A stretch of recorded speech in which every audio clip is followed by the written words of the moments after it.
before we start looking at the quotient rule, we're going to have a look at the product rule from last time.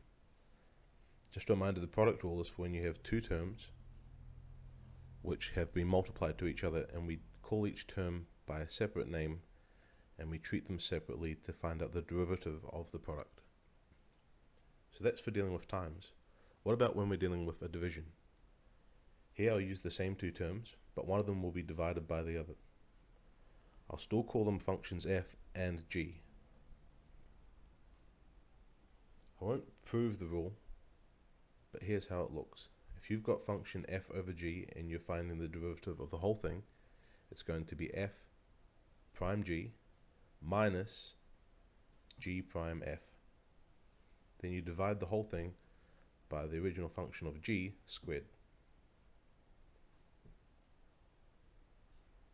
Right, so let's try it. I've got my top function, which is 3x squared, and that derives to f prime equals 6x. The bottom function, which we've called g, is 4x to the power 5, and that differentiates to 20x to the power 4. Now I'm just going to follow the rule and plug in the values. 6x times 4x to the power 5 minus 20x to the power 4 times 3x squared.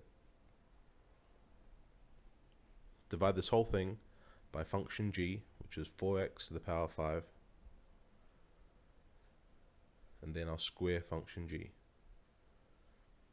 Right. Normally you'll be done at this point, but I'm going to simplify since we have two polynomial terms.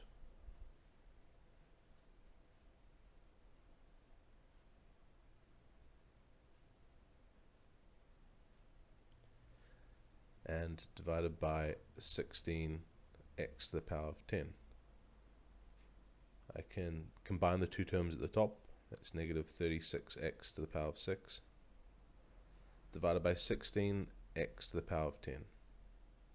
I'll simplify this fraction, and the denominator will be where the x to the power 4 goes. If we look back at our original problem, we could have simplified this fraction. Normally we can't, but we could have in this one. So just to prove that it would have worked anyway, and to prove that our product rule, our quotient rule does work, let's try simplifying the fraction and then differentiating the standard way. And we get negative 9 over 4x to the power 4, and that's exactly the same as we got using the quotient rule. So it works. Now for an example which cannot be simplified, so we must use the quotient rule. Here's the quotient rule again. We've got our function f on the top and g on the bottom. So g prime is equal to 12x squared, and the derivative of cos is negative sine x.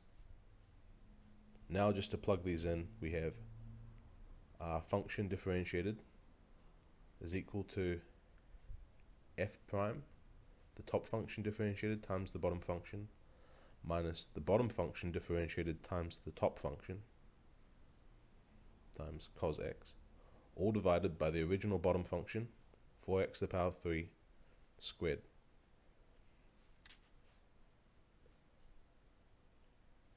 I'll just rewrite this with the x terms at the front, and we can do a little bit of simplifying.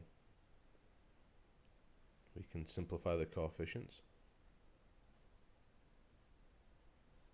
divide them all by 4, and we can cancel off some of the powers, and this will leave us with negative x sine x minus 3 cos x all over 4x to the power 4, and that's us finished.